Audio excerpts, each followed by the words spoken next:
Okay, forget everything the textbooks told you. You know the story, right? The system is fair, the law protects the little guy. Yeah, well, it's a complete myth. Today we're busting the ultimate corporate fairy tale.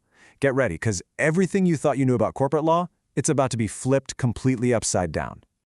So, do laws actually protect small investors? The so-called experts have been selling us this beautiful story for decades. They swear British common law is this impenetrable shield for your money. They paint the legal system as this natural masterpiece of fairness for the everyday investor. But they're wrong. Absolutely 100% wrong. When you actually dig into the historical data, it exposes a massive, century-old corporate heist. Early corporations legally stripped your rights. And the craziest part? They didn't even hide it. They did it right out in the open, and the law practically held the door open for them. Let's head right to the crime scene. Victorian Britain. Between 1856 and 1906, the government basically handed businesses a terrifying blank check. They called it contractual freedom. Sounds great, right? Freedom! Who doesn't love freedom? Well, actually, it was a legal license to steal your voting power. The government just stepped back and let wealthy founders write their own rules. Now, the government did provide a default rulebook called Table A, and honestly, it looked incredibly fair on paper. It promised graduated voting, transparent accounting, real power for the shareholders. But here's the dictator reality. Companies literally took that fair rulebook and threw it in the trash. They just opted out. They wrote brand new rules to crush dissent and build absolute corporate dictatorships instead. So how do we actually know this? We're not just guessing here. Researchers literally infiltrated the National Archives. They dug through dusty, forgotten boxes, pulling physical company files from 1892, 1912, and 1927. They systematically compared what companies actually did versus that fair default law. And guys, the evidence they pulled out is just shocking. Look at this. It's a massive, coordinated power grab. In 1892, nearly 80% of companies instantly gutted the fair voting system. 80%. They completely killed graduated voting and forced in a brutal one-share, one-vote system. Why? To silence small investors forever. If you only held a few shares, your voice was legally erased. Poof, just like that. And they didn't just silence you, they blindfolded you. Get this, 70% of companies completely blocked investors from looking at the accounting books. You literally couldn't check their math. On top of that, nearly half of them deliberately delayed sending out balance sheets, and another half intentionally scrubbed the specific details you'd actually want to see. It was a total financial blackout.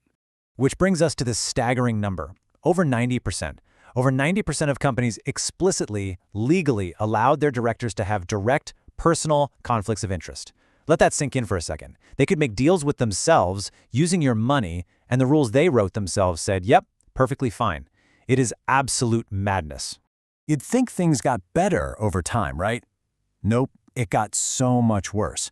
By 1927, nearly half of these companies did the unthinkable.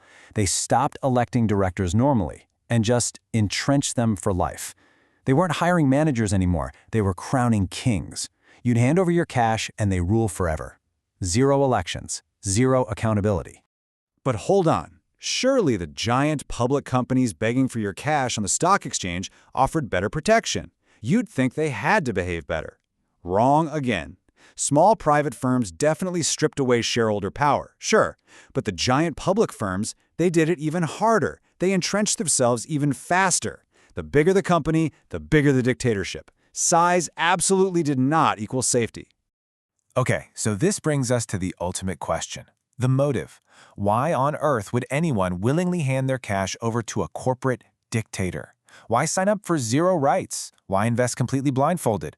I mean, there has to be a catch, right? Well, here's the catch. It was a dark, unspoken pact, an implicit bargain. Investors happily surrendered their legal power. They willingly traded their voice. And for what? Explosive, high-risk payouts. The deal was essentially, give us total control and we'll make you rich. They didn't care about voting rights. They traded power for profit, plain and simple.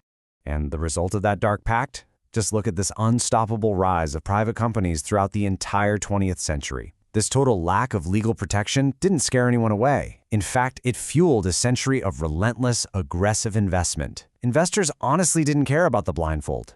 They threw their money at these dictators because, well, the system printed cash. Now, let's take a step back and be fiercely objective for a second. We really need to interrogate the researchers here, because we can't just blindly trust the data. First off, they only analyzed a tiny sample of about 50 companies a year. That's a drop in the ocean. Second, there's massive survivorship bias. They largely ignored the thousands of short-lived firms that just crashed and burned. Plus, so many archive files were simply lost to history. So 50 companies a year with massive survivorship bias, it definitely leaves some room for doubt. The data's compelling for sure, but it's not bulletproof. Still, the core truth here remains absolutely terrifying. A century ago, people willingly sold their legal voice for a dividend check. They signed the contract, which really makes you wonder about today. As you click I agree on every modern app, as you blindly accept the terms and conditions on your stock trading platform, what rights are you giving up right now? What exactly is your implicit bargain?